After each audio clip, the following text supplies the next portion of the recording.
Assalamualaikum warahmatullahi wabarakatuh. Perkenalkan, nama saya Lestari, mahasiswa PPG dalam jabatan kategori 1 Universitas Mataram. Pada kesempatan hari ini, saya akan menyampaikan tugas LK 3.1, yaitu menyusun best practice pada mata pelajaran matematika materi volume balok siswa kelas 6 SD 2 Rahtawo. Tujuan yang ingin dicapai dalam pelaksanaan pembelajaran yang dilakukan yaitu untuk meningkatkan hasil belajar siswa dalam memecahkan masalah soal cerita pembelajaran matematika materi volume balok pada siswa kelas 6 SD 2 Rahtawo. Kondisi yang menjadi latar belakang masalah yaitu kemampuan memecahkan masalah yang dimiliki siswa sangat penting untuk dilatih. Kemampuan memecahkan masalah yang dimaksud adalah menyelesaikan soal cerita pada pembelajaran matematika materi volume balok.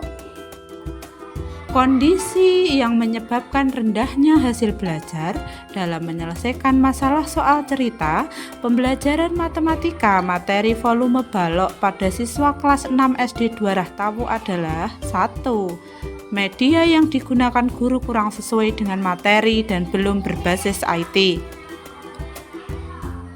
2. Pembelajaran yang diterapkan kurang bervariasi. 3. Siswa kurang cermat menganalisis soal cerita. 4. Siswa kurang latihan menyelesaikan soal cerita. Guru memiliki peranan yang sangat penting dalam suatu proses pembelajaran karena hasil belajar siswa tergantung bagaimana cara yang dilakukan oleh seorang guru dalam mengelola pembelajaran di kelasnya. Setelah dilakukan identifikasi masalah dengan melakukan observasi, kajian literatur, wawancara guru, kepala sekolah, dan juga pakar, maka beberapa tantangan yang terjadi adalah 1. Tantangan yang bersumber dari guru dan juga tantangan yang bersumber dari siswa. Tantangan yang bersumber dari guru antara lain 1. Guru belum menerapkan metode pembelajaran yang bervariasi. Media yang digunakan kurang sesuai dengan materi dan belum berbasis IT. Adapun tantangan yang bersumber dari siswa. 1. Siswa kesulitan memahami konsep dasar bangun ruang balok. Siswa juga kurang latihan, kurang cermat dalam menganalisis soal cerita, dan masih kesulitan mengingat rumus matematika. Tantangan-tantangan ini yang menyebabkan seorang guru harus melewatinya dengan baik, harus mencarikan solusinya, dan harus menyelesaikan permasalahan ini. Pihak-pihak yang mendukung dalam penyelesaian permasalahan antara lain selain guru adalah sekolah dan juga orang tua. Adapun langkah-langkah yang saya gunakan untuk menghadapi tantangan-tantangan yang saya ungkapkan sebelumnya, yaitu saya memberikan tes awal menggunakan aplikasi Quizzes dan tes akhir menggunakan soal evaluasi yang berorientasi HOTS. Saya juga menggunakan model pembelajaran problem-based learning, yaitu model pembelajaran yang tidak hanya membantu siswa agar mengerjakan soal dengan mudah, tetapi dapat memahamkan siswa dengan soal yang dikerjakan. Saya juga menerapkan metode pembelajaran yang bervariasi. Tujuannya agar pembelajaran yang saya lakukan lebih menarik, menambah daya ingat tentang objek belajar yang dipelajari. Kemudian, saya juga menggunakan media pembelajaran Microsoft PowerPoint interaktif. Tujuannya untuk mengurangi verbalisme, sehingga materi yang saya sampaikan semakin jelas, pengajaran yang saya lakukan semakin menarik. Saya juga menggunakan alat peraga benda konkret. Tujuannya untuk memudahkan siswa dalam memahami materi pembelajaran. Yang terakhir, saya menggunakan lembar kerja peserta didik atau LKPD yang berguna untuk menuntun siswa menyelesaikan soal cerita. mengembangkan aspek kognitif sekaligus sebagai pedoman untuk mengembangkan penyelidikan dan memecahkan masalah sesuai dengan indikator yang harus dicapai. Adapun kegiatan pembelajaran yang dilakukan adalah sebagai berikut. 1. Guru menghubungkan materi yang akan dipelajari dengan pengalaman siswa melalui kegiatan tanya jawab. 2. Guru memberikan tes awal kepada siswa menggunakan aplikasi Quizizz. Sedangkan untuk memunculkan jiwa nasionalisme siswa, guru mengajak siswa untuk menyanyikan lagu Garuda Pancasila.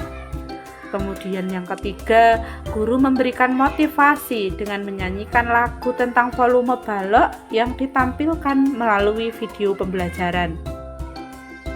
Yang keempat, siswa melakukan kegiatan eksplorasi dengan menundukkan benda-benda konkret yang berbentuk balok. Yang kelima, guru menyampaikan materi volume balok dengan bantuan media Microsoft PowerPoint interaktif dan alat peraga benda konkret. Yang keenam, siswa menunjukkan sisi balok, yaitu panjang, lebar, dan tingginya dari benda konkret yang dibawa. Guru membagi siswa menjadi 2 kelompok secara heterogen. Guru juga membagikan LKPD. Guru menjelaskan bahwa ketika diskusi nanti, peran-peran siswa dalam berdiskusi harus terbagi rata. Ada yang jadi penulis, ada yang akan menjadi penyaji, dan sebagainya.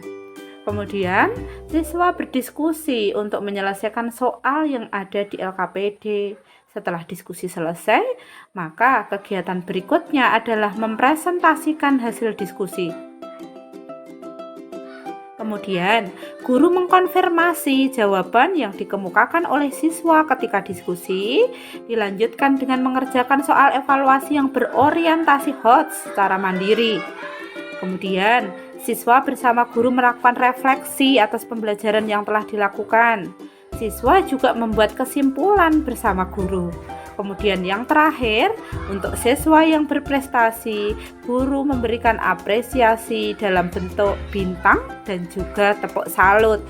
Nah, itu adalah langkah-langkah pembelajaran yang digunakan oleh guru dalam penyelesaian tantangan-tantangan baik yang bersumber dari siswa maupun tantangan yang bersumber dari guru. Adapun dampak dari penerapan model pembelajaran problem based learning berbantuan media Microsoft PowerPoint interaktif dan alat peraga benda konkret, yaitu siswa terlihat sangat aktif dan selalu bersemangat dalam mengikuti setiap proses pembelajaran yang dilakukan.